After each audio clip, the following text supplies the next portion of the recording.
रायपुर गांव में प्रणव नाम का एक गरीब किसान अपनी पत्नी आस्था के साथ रहता था। प्रणव बेहद मेहनती इंसान था।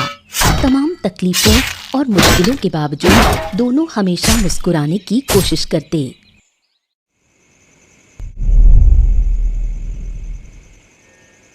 अरे ये गरीबी धीरे धीरे हमारी जिंदगी को चाट रही है आस्था। वो दिन दूर नहीं जब शायद 2 वक्त की रोटी भी नसीब नहीं होगी। जो होगा देखा जाएगा, और अगर कभी भूखे मरने की नौबत भी आई तो साथ साथ मरेंगे। इतनी चिंता क्यों करते हो? ये बताओ, हर हालात में तुम खुद को इतना शांत कैसे रख लेती हो भाग्यवान? मरना तो एक दिन सबको है, फिर डरने से क्या फायदा? और सोचने से अगर सब समस्याएं हल हो जाती तो मैं भी दिन रात बैठकर सोचती रहती। अच्छा छोड़ो, ये बताओ, इतनी रात को ये पान की थाली लेकर आई हो? जरूर कोई फरमाइश है ना? तुम हमेशा मेरे मन की बात पकड़ लेते हो, आज भी सही समझ गए। 6 साल से साथ में हूँ, कब क्या और क्यों करती हो सब जानता हूँ। कह रही थी कि तुम्हारी खेती की आमदनी से घर चलाना मुश्किल हो रहा है। मुझे थोड़ी पढ़ाई लिखाई आती है। सोच रही थी कि गांव के स्कूल में बच्चों को पढ़ा दूं। मेरा भी मन लग जाएगा और घर में थोड़ी आमदनी भी आ जाएगी।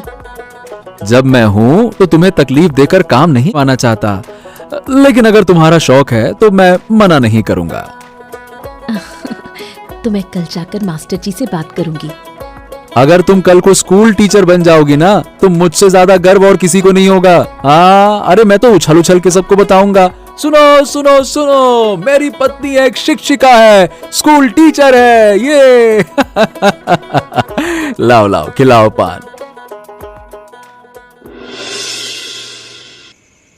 आस्था के घर से थोड़ी दूर एक और घर में रहते थे उसके पिता पीताम्बर और सौतेली माँ शकुंतला। आस्था की माँ के देहांत के बाद पीताम्बर ने शकुंतला से विवाह किया, लेकिन शकुंतला शुरू से ही आस्था से नफरत करती थी। उसका ध्यान हमेशा अपनी बेटी शारदा पर ही रहता था। कुछ दिन में पूजा आ रही है, सोच रही हूँ शारदा के लिए साड़ी और मुरली के लिए नए कपड़े खरीद कर भेजूं। अरे कुछ ही दिन पहले तो उसके लिए सोने गहने और अंगूर अली के लिए महंगी घड़ी भेजी थी, अब ये फिर से पूजा में देने की क्या जरूरत है? तुम पागल हो गए हो? वो जमाई है, अगर पूजा में कुछ ना भेजा तो लोग क्या कहेंगे? बेटी दामाद की खातिरदारी नहीं जानते। वाह वाह वाह वाह, सरदा के लिए तो देख ही रहा हूँ, तो तुम सरदा के लिए बहुत सोचती हो, लेकिन पिछले 6 सालों में कभी आस्था और प्रणव के बारे में इतनी चिंता करते तो ना देखा है? लेकिन वो कुछ कह नहीं पाता। आस्था शकुंतला की सौतेली बेटी थी और आस्था का पति प्रणव एक गरीब किसान था। इसी कारण शकुंतला हमेशा उनका अपमान करती थी, लेकिन प्रणव हमेशा शकुंतला को अपनी माँ जैसा सम्मान देता। चाहे कितनी भी बार अपमान हुआ हो, प्रणव ने कभी विरोध नहीं किया। शारदा और मुरली को ये सामान दे आऊं।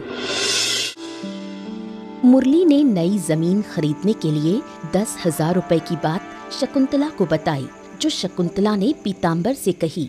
ये सुनकर पीताम्बर बहुत गुस्से में आ गया और दोनों के बीच जोरदार झगड़ा हो गया। अरे भाग्यवान, तुम्हारे दामाद बहुत ही लाट साहब हैं। हर दूसरे दिन कोई न कोई महंगी फरमाइश होती है। हो सकता है वो अमीर व्यापारी हो, लेकिन 10,000 रुपए उसके लिए क्या ही है? खुद इंतजाम क्यों नहीं कर लेता? इतना बड़ा व्यापारी है तो।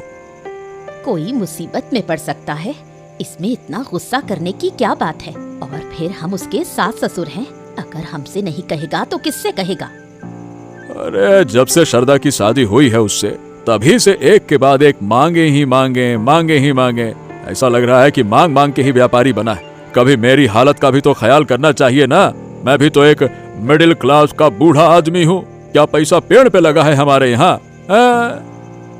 अगर मुरली की जगह प्रणव से पैसे मांगता तो तुम खुशी खुशी दे देते। मुरली ने पैसे मांगे तो तुम्हें दिक्कत हो रही है। अरे प्रणव भले गरीब हो, लेकिन उसमें आत्मसम्मान है। उसने कभी मुझसे पैसे या कोई और चीज नहीं मांगी है। तुम्हारी बेटी आस्था और उसका पति हमेशा अच्छे रहेंगे, लेकिन मेरी बेटी शारदा और उसका पति ही हमेशा तुम्हें बोझ लगते हैं। तुम्हारा ये मुरारी पर जरूरत से ज्यादा भरोसा और प्यार देख लेना, हमें एक दिन कंगाल करके छोड़ेगा। उस दिन तुम्हें खुद ही पछताना पड़ेगा। अगर मुरली खुश रहेगा तो ही मेरी बेटी खुश रहेगी, और मैं अपनी बेटी की खुशी के लिए कुछ भी करूंगी। अगर तुम पैसे नहीं दोगे तो मैं अपने गहने बेचकर मुरली को पैसे दूंगी। अरे क्या तुम पागल वागल हो गई हो क्या? अगर कल मुरारी कहे कि सब कुछ बेच दो तो क्या वो भी कर दोगी? रोड में आ जाओगी? अगर उसमें मेरी बेटी की खुशी है तो हाँ, मैं वो भी करूंगी। शकुंतला की जिद और तर्कों के सामने हार मानकर पीताम्बर को मजबूरी में मुरली को 10,000 रुपए देने पड़ते हैं। खरीदकर वहाँ घर बनवाने का काम शुरू करता है। पीताम्बर उसकी तरक्की देखकर बहुत खुश होता है। बाबा, आप कैसे यहाँ कैसे बाबा? हाँ, अब मैं ठीक हूँ बेटा, और तुम्हारी तरक्की देखकर और भी अच्छा महसूस करता हूँ। आखिरकार इतने सालों बाद तुमने वही पाया जिसके तुम हकदार थे। सब कुछ तो आपके आशीर्वाद और ऊपर वाले की कृपा से हुआ है, और आपकी बेटी आस्था ने जो हर अच्छे बुरे समय में मुझे मानसिक सहारा दिया, ये तुमने साबित कर दिया कि जो लोग कभी हार नहीं मानते उन्हें एक दिन सफलता जरूर मिलती है। मैं अब कोई बात नहीं सुनूंगा। जब ये घर बनकर तैयार होगा तो आप और माँ दोनों को गृह प्रवेश के लिए आना ही होगा। हाँ। अरे कोई आए ना आए बेटा, मैं तो जरूर आऊंगा ना। हाँ, चिंता ना करो, मेरे दिल से यही दुआ है कि तुम लोग और भी सुखी रहो और भी तरक्की करो। मैं हमेशा आपके प्रति आभारी रहूंगा कि आपने मुझे ऐसा जीवन साथी दिया जो सिर्फ मेरी पत्नी नहीं, मेरी सबसे अच्छी दोस्त बनकर हमेशा मेरे साथ खड़ी रही। मेरी किस्मत बदलने का सबसे बड़ा कारण वही है, आस्था, मेरी आस्था। हाँ, मेरी भी आस्था बिटिया है।